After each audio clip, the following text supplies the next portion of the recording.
大家好，我係 S&C 255C 嘅朱古力啊。對上一次嘅錄影見證已經係2018年。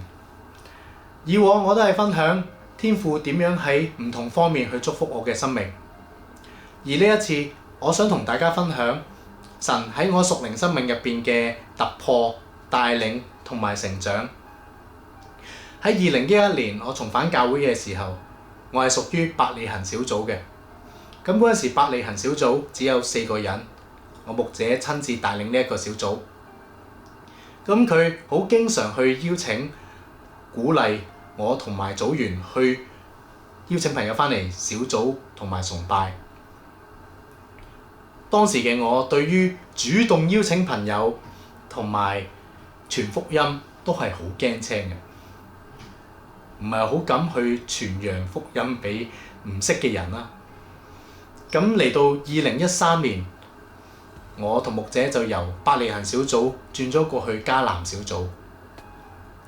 咁伯利恆小組咁就冇咗啦。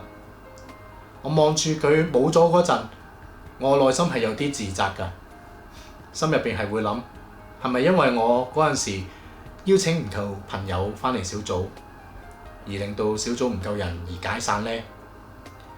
呢一份愧疚感就成為咗我一段時間嘅包袱啦。感恩嘅係，我自從轉咗去迦南小組之後，我望見到大家都好合一，大家去互相去服侍同埋一齊成長。咁其實我對於支持小組同埋弟兄姊妹，我都係好享受嘅，好享受支持佢哋嘅過程。但係開始我發覺逐漸係對於領袖啊、牧養等等呢啲角色咧，都開始有啲掙扎啦。成日都會第一時間否定自己啊，因為咧我喺 youth 同埋小組嘅自己嘅定位都開始有啲模糊。其實大家都可以喺唔同嘅崗位服侍，唔一定要個個成為領袖㗎喎。又或者會諗，其實係我喺側邊去支援同埋支持協助，其實都可以為團隊有好大嘅貢獻㗎。但係其實講白啲，就係因為我自己覺得自己冇能力，係因為自己軟弱，照顧唔到小組或者牧養。我對於呢一份軟弱同埋掙扎禱告咗好耐，但係總係有種心有餘而力不足嘅感覺，就係會覺得自己好想去推進走前一步，但係有種力不從心嘅感覺。後嚟啦，有2位小弟兄就由 Hope Kids 升咗上嚟 Youth 嚟咗我哋小組呢邊。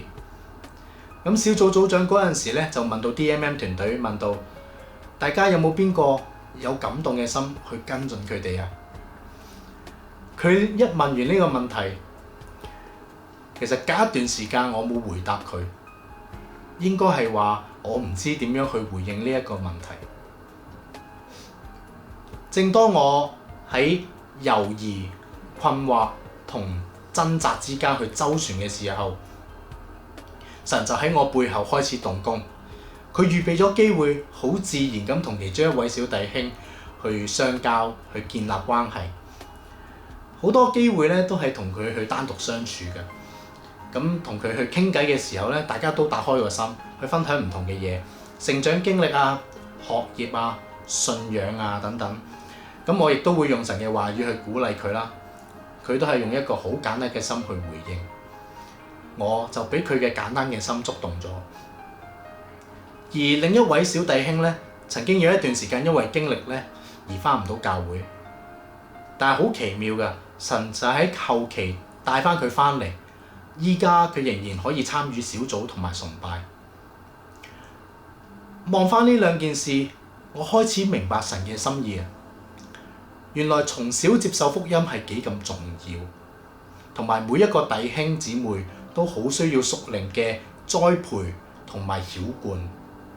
嗰一刻，我開始得到咗從神而嚟嘅嗰一份信心同埋動力，開始有火熱嘅心，好想去牧養，好想去帶領小組，好想去好好咁栽培佢哋。以前講到異象呢2隻字，對我嚟講就會係抽象難以理解嘅事。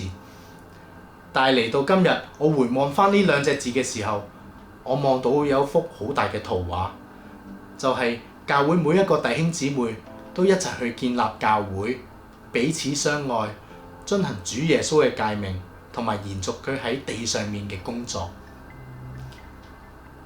喺舊年嘅12月25號聖誕節正日，我正式成為嗰位願意回應神嘅小弟兄 Spidey 嘅牧者。而今年10月，我被呼召成為以馬忤斯嘅組長。以馬忤斯呢一個名，我禱告咗一段時間。呢個名對我別具意義，因為耶穌復活咗之後，有2位失落嘅門徒喺去緊以馬忤斯呢個路上，耶穌就喺嗰度向佢哋顯現。雖然當時呢2位門徒係認唔出耶穌，但係耶穌仍然喺路上用佢嘅話語去支持佢哋，鼓勵佢哋，令到佢哋重新燃起嗰份火熱信心。正如詩篇119篇105節講到，他的話是我腳前的燈，是我路上的光。回望返我嘅成長經歷，當我喺軟弱同埋掙扎嘅時候，神就會喺背後動工，為我去解開束縛。當我真係擺脫到呢啲束縛嘅時候，就係經歷屬靈嘅突破同埋生命更新嘅時候。相信神嘅帶領，相信神係會為我哋開出路。願一切榮耀頌讚都歸於天上嘅父，同埋祝各位聖誕快樂啊！